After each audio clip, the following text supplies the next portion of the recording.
নমস্কার বন্ধুরা, সবাই কেমন আছেন? আমি বিনাল। আমি দীর্ঘ 5 বছরের বেশি সময় ধরে শেয়ার বাজারের সাথে যুক্ত আছি। আজকের এই ভিডিওতে প্রথমে আমরা ডিসকাশন করব অল ওভার গ্লোবাল মার্কেট থেকে কোন কোন ডেটা এবং নিউজগুলো উঠে আসছে।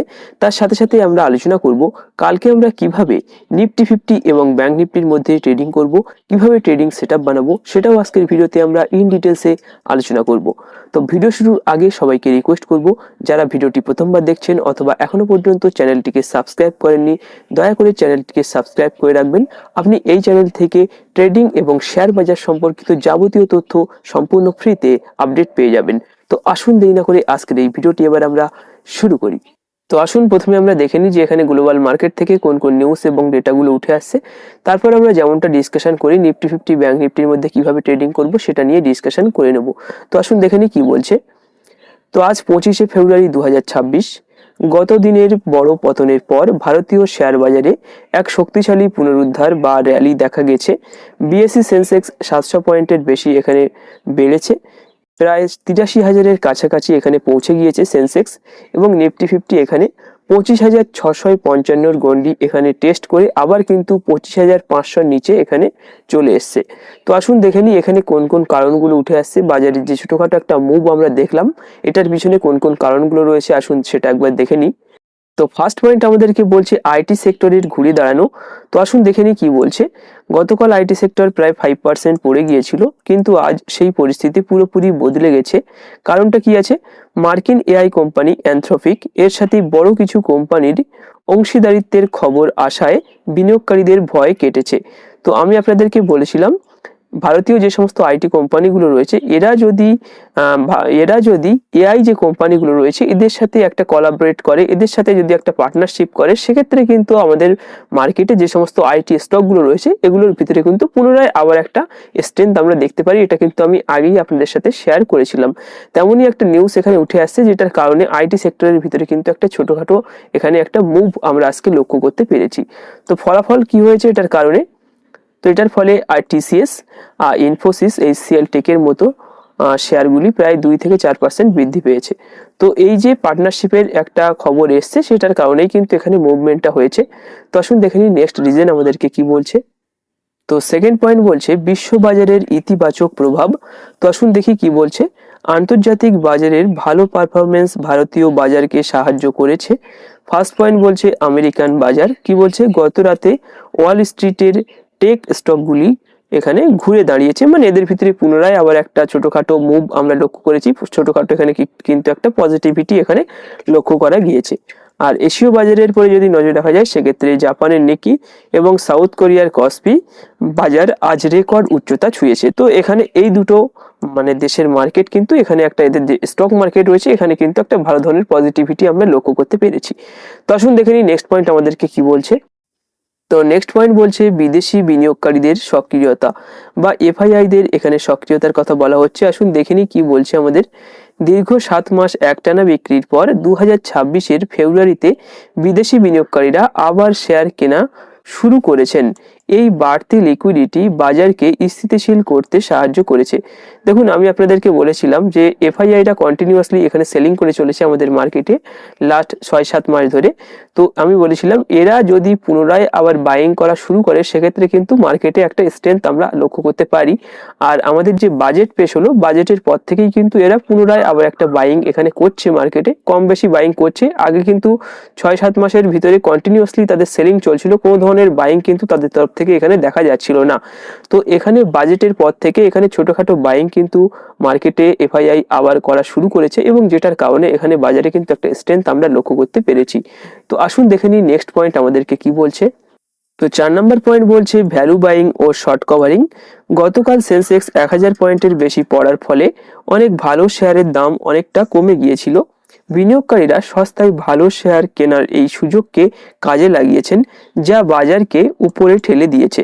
মানে এখানে যে সমস্ত ব্লু চিপ কোম্পানি রয়েছে, যে সমস্ত ভালো ভালো ফান্ডামেন্টালি স্ট্রং স্টক রয়েছে, সেই সমস্ত স্টকগুলো কিন্তু কালকে সেই সমস্ত স্টকের ভিতরে ভালো ধরনের পতন হয়েছিল, এবং সেটার কারণে সেখানে অনেকে কি করেছে যে এখানে যেহেতু এগুলো একটা ব্লু চিপ কোম্পানি, যেহেতু একটা ফান্ডামেন্টালি স্ট্রং স্টক, সেই জন্য তারা একটা ভ্যালু বাইং কিন্তু এখানে করেছে স্টকগুলোর ভিতরে, এবং সেটার কারণে কিন্তু পজিটিভিটি আজকে আমরা একটা বাজারে লক্ষ্য করতে পেরেছি।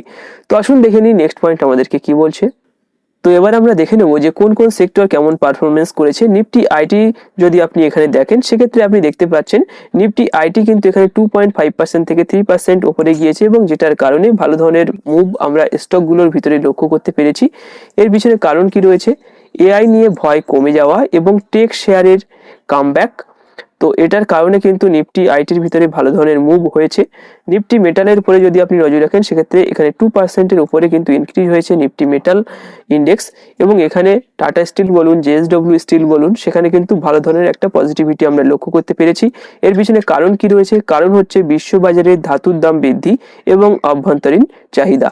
আপনি যদি সোলার এনার্জি সেক্টরের উপরে নজর রাখেন, সেক্ষেত্রে আপনি দেখতে পেয়েছেন যে এখানে 10% থেকে 14%-এর কিন্তু এখানে ড্রপ লক্ষ্য করা গিয়েছে সোলার এনার্জি কোম্পানিগুলোর মধ্যে। কেন? এর পিছনে কারণ কি রয়েছে? তো আসুন দেখে নিই। ব্যতিক্রম কি বলছে? ভারতীয় সোলার প্যানেলের ওপর আমেরিকা অতিরিক্ত ডিউটি বা এখানে ট্যাক্সের কথা বলা হচ্ছে, ট্যাক্স বসানোয় এই খাতের শেয়ারগুলোতে ধস নেমেছে। তাহলে বুঝতে পারছেন এখানে আমেরিকার সেই আবার সমস্যাটা কিন্তু বাজারে লক্ষ্য করা গিয়েছে আজকে। আমেরিকা এখানে একটা সোলার প্যানেলের উপরে অতিরিক্ত স্ট্যাম্প ডিউটি বা ট্যাক্স এখানে কিন্তু লাগিয়েছে, যেটার কারণে এখানে এই সোলার এনার্জি সেক্টরের ভিতরে কিন্তু বড় ধরনের ড্রপ আমরা লক্ষ্য করতে পেরেছি। তো আপাতত যেগুলো নিয়ে, যে পয়েন্টগুলো নিয়ে আমরা ডিসকাশন করলাম, এগুলো ছাড়া কিন্তু আর কোনো ধরনের পয়েন্ট নেই। সবকিছু ফান্ডামেন্টাল এবং গ্লোবাল নিউজ নিয়ে কিন্তু আমরা আলোচনা করে নিয়েছি। এবার আমরা টেকনিক্যাল চার্টে দেখবো যে নিফটি 50 ব্যাংক নিফটির মধ্যে কিভাবে আমরা কালকে ট্রেডিংটা করব। তো আসুন সেটা একবার দেখে নিই। তো আমি এখানে নিফটি 50 চার্টটি ওপেন করে নিয়েছি। আমি যদি এখানে উইকলি ক্যান্ডেলস্টিক হিসাবে নিফটি চার্টটিকে সিলেক্ট করি, সেক্ষেত্রে আপনি দেখতে পাবেন এখানে উইকলি ক্যান্ডেলস্টিক হিসাবে যদি আপনি দেখেন, সেক্ষেত্রে আপনি এখানে দেখতে পাচ্ছেন যে এখানে একটা সেলিং প্রেসার কিন্তু উইকলি ক্যান্ডেলস্টিক হিসাবে আমরা এখানে দেখতে পাচ্ছি। এখানে এখনো পর্যন্ত নেগেটিভে কিন্তু রয়েছে ক্যান্ডেলস্টিকটি, মানে উইকলি ক্যান্ডেলস্টিকটি।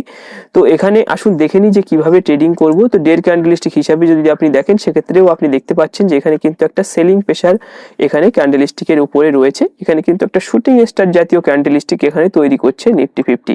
তো আসুন দেখে নিই সংক্ষেপে কিভাবে আমরা ট্রেডিংটা করব। তো আমি এখানে নিফটি 50 চার্টটি ওপেন করে নিয়েছি 15 মিনিটের ক্যান্ডেলস্টিক হিসাবে। দেখুন যে লেভেলটায় নিফটি এখানে চলছে, এটা কিন্তু একটা সাপ্লাই লেভেলের আশেপাশে কিন্তু এখানে নিফটি ট্রেড করছে। কেন বলছি? দেখুন আমাদের এই 25,500 যে লেভেলটা ছিল, এটা কিন্তু একটা সাপোর্ট লেভেল ছিল। যেহেতু এই লেভেলটাকে ব্রেকডাউন করে দিয়েছে এবং এখানে দেখুন অনেক সময় ধরে কনসলিডেশন করেছে, সেহেতু আমার মনে হয় এখানে এই যে লেভেলটা রয়েছে, এই লেভেলটা কিন্তু ভালো ধরনের একটা রেজিস্ট্যান্স ফেস করতে পারে। তো এখানে এই লেভেলটা থেকে কিন্তু প্রাইস নিচে আসার একটা সম্ভাবনা তৈরি হচ্ছে আমার যতদূর এখানে মনে হচ্ছে। দেখুন কিভাবে আমরা ট্রেডিংটা করব। তো যে লেভেলটায় মার্কেট চলছে, সেই লেভেলটাতেই আপনি এখানটায় শর্ট করতে পারেন। যদি নিফটি 25,500-এর ভিতরে এখানে ট্রেড করতে থাকে, মানে এটাকে যদি ব্রেকআউট না করে মার্কেট ওপেন হওয়ার পর, নিফটি যে লেভেলটায় চলছে এই লেভেলটার আশেপাশেই যদি ট্রেড করতে থাকে এবং এই লেভেলটার আশেপাশে যদি কোনো নেগেটিভ সেন্টিমেন্ট তৈরি হয়, এখানটায় যদি কোনো বিয়ারিশ ক্যান্ডেলস্টিক তৈরি হয়, সেক্ষেত্রে কিন্তু আমরা এই লেভেলটা থেকে শর্ট করব এবং আমাদের টার্গেট হবে এখানে 25,329 কিন্তু আমাদের এখানে টার্গেটটা হবে। আমি আরো একবার ক্লিয়ার করে দিচ্ছি, যে লেভেলটা এখানে নিফটি ট্রেড করছে, এই লেভেলটা যদি ফ্ল্যাট ওপেনিং হয় এবং এই লেভেলটার কাছাকাছি যদি কোনো নেগেটিভ কনফার্মেশন আসে, সেক্ষেত্রে আপনি এই লেভেলটা থেকে শর্ট করতে পারেন এবং আপনাদের টার্গেট হবে এখানে 25,330-এর কাছাকাছি কিন্তু এখানে টার্গেটটা এখানে হবে। আদারওয়াইজ এখানে নিফটি যদি এখানে 25,500 যে লেভেল রয়েছে, 25,500-এর উপরে গিয়ে যদি ট্রেড করা শুরু করে, এই লেভেলটার উপরে যদি ট্রেড করা শুরু করে বা এই লেভেলটার উপরে যদি হল্ড করা শুরু করে, সেক্ষেত্রে কিন্তু এই লেভেলটা থেকে নিফটি উপরে যাওয়ার সম্ভাবনা রয়েছে। তো দুটো কন্ডিশন আমি আপনাকে বললাম।